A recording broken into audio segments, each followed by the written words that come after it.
Wendy Wu is a specialist tour operator to China. They've been going for 10 years. They started in Australia some 10 years ago, where they carried about 500 passengers in their first year, and they're now carrying over 10,000 passengers out of Australia into China. We started in the UK 3 years ago, where we carried 1,000 passengers in our first year, and this year we'll carry about 4,000 passengers into China. We're hoping within the next 2 to 3 years to become the largest operator out of UK into China. We know the product very well. We own the ground services in China. Every bit of the holiday and the tour is taken care of by our people from the minute they call our call centre right through to the ground services to the end of their holiday. So we're kind of handling the passengers from start to finish, and we think we can deliver a very first-class product. Well, first of all, I think you've got to understand our target market. First of all, the demographics of our market are typically retired, ex-local government employee, inflation-proof pension, money in the bank already, empty nested, and they're basically looking to tick off all the iconic bucket list that they have before they finally find themselves 6 foot under. So what they're actually doing is they're going through their list of destinations that they want to fulfill. Now, these type of guys are actually a very robust market, and we're very fortunate that the core of our business is in that kind of 55, 60 plus market, who like to go on escorted tours and have the whole product dealt with from start to finish. It's a very robust market, and what we're finding is, despite the doom and gloom, we're actually racing ahead of ourselves, because these kind of people will want to fulfill these iconic destinations whatever happens. So they may delay the decision, they may put it off a year, but they'll still come to us and they'll still fulfill that desire to tick that one off in their box. The Great Wall of China, panda bears, terracotta army, they're up there in that 50 things they want to do before they die. We carried about 1,000 passengers out to the Olympics, and they were booked well over 18 months before the Olympics, so that was all kind of done and dusted for me before I came on the scene at Wendy Wu.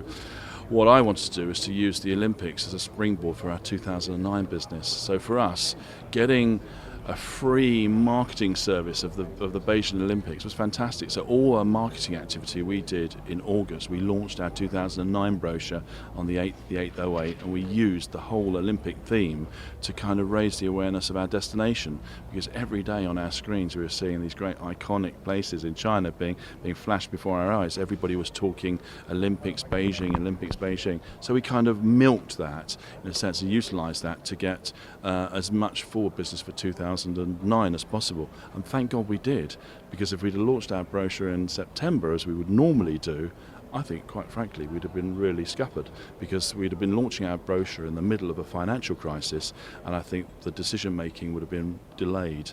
So I think bringing the whole campaign, using the Olympics as a springboard, has actually done our business a lot of good. Really, I mean, we had problems, obviously, our share of problems with the problems in Tibet, and also with the earthquake. But I can tell you something.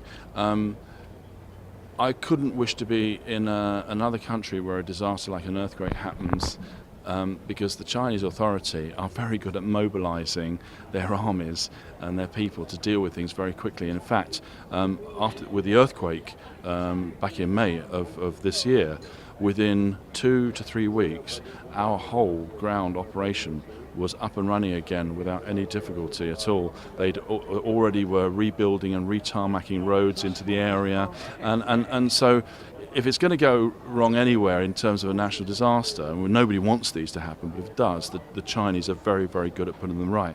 Westernising China, is that not in the end is going to be a detriment to tourism?